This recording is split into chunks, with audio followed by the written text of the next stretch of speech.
പ്രകാശമേ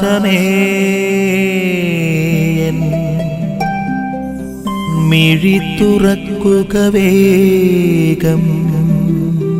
വിശ്വസിയായിരിക്കട്ടെ. നിങ്ങളൊരു വചനദീപ്തി എന്ന വചന വിചിന്തനത്തിലേക്ക് സ്വാഗതം. നിങ്ങളുടെ സ്വർഗസ്ഥനായ പിതാവ് പരിപൂർണനായിരിക്കുന്നത് പോലെ നിങ്ങളും പരിപൂർണരായിരിക്കുവൻ. നിങ്ങളുടെ സ്വർഗസ്ഥനായ പിതാവ് പരിപൂർണനായിരിക്കുന്ന പോലെ നിങ്ങളും പരിപൂർണരായിരിക്കുവൻ. സ്നേഹമുള്ളവരെ, മലയിലെ പ്രസംഗത്തിൻ്റെ ഭാഗമാണിത്. യേശു നൽകുന്ന ഒരു വലിയ കൽപ്പനയാണ്. ആ സ്നേഹിക്കാനുള്ള കൽപ്പന നൽകിയതിന് ശേഷം ഇപ്പം നമുക്ക് ചോദിക്കാം, സ്വർഗസ്ഥനായ പിതാവ് പരിപൂർണനായിരിക്കുന്നത് നമുക്ക് പരിപൂർണമാകാൻ സാധിക്കുമോ? സർവശക്തനാണ്, സർവജ്ഞാനാണ്, എല്ലാ ദൈവനാണ്. എങ്ങനെയാണ് ഈ പിതാവിൻ്റെ പരിപൂർണത നമ്മൾ അനുകരിക്കേണ്ടത്? അതിന് യേശു കൊടുക്കുന്ന ഒരു മാതൃകയുണ്ട്, ഒരു മാർഗമുണ്ട്. അതാണ് തുടക്കത്തിൽ പറയുക. 43-44 വാക്യങ്ങൾ. അയൽക്കാരെ സ്നേഹിക്കുക, ശത്രുവിനെ ദ്വേഷിക്കുക എന്ന് പറഞ്ഞിട്ടുള്ളത് നിങ്ങൾ കേട്ടിട്ടുണ്ടല്ലോ. എന്നാൽ ഞാൻ നിങ്ങളോട് പറയുന്നു, ശത്രുക്കളെ സ്നേഹിക്കുവിൻ, നിങ്ങളെ പീഡിപ്പിക്കുന്നവർക്ക് വേണ്ടി പ്രാർത്ഥിക്കുവിൻ.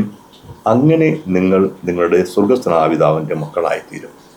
പിതാവിൻ്റെ പരിപൂർണത നമ്മൾ പ്രകടമാക്കേണ്ടത്, അനുകരിക്കേണ്ടത് സ്നേഹത്തിലൂടെയാണ്. ആരെയും ഒഴിവാക്കാതെ, ആരെയും ശത്രുക്കളായി കണക്കാക്കാതെ എല്ലാവരെയും സ്നേഹിക്കുക. എല്ലാവർക്കും നന്മ വരണമേ എന്ന് മാത്രം ആഗ്രഹിക്കുക. ഇഷ്ടപ്പെടണമെന്നല്ല പറയുക. അഗപ്പാവോ എന്ന പദമാണ് ഗ്രീക്കിൽ ഉപയോഗിക്കുക. നന്മ നേരുക, നന്മ മാത്രം ആഗ്രഹിക്കുക. അയൽക്കാൻ ഒരിക്കലും ദോഷം വരാൻ ആഗ്രഹിക്കാതിരിക്കുക. ഇങ്ങനെ സ്നേഹിക്കുമ്പോൾ നമ്മൾ ദൈവത്തിൻ്റെ മക്കളായിത്തീരും. ദൈവത്തിൻ്റെ സ്വഭാവം നമ്മളുണ്ടാകും. ഇപ്രകാരം ദൈവത്തിൻ്റെ മകനായി ജീവിച്ച ഒരു വ്യക്തിയായിരുന്നു യോസേഫ് പിതാവ്. സഹോദര സ്നേഹത്തിൻ്റെ വ്യക്തമായ ഉദാഹരണം. ആ യോസേഫ് പിതാവിൻ്റെ മാതൃക നമുക്കും പ്രചോദനമാകട്ടെ.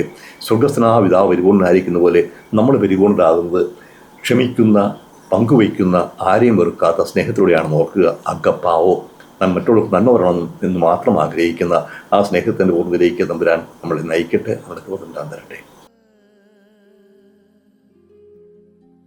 നിൻ വഴിയേ നടക്ക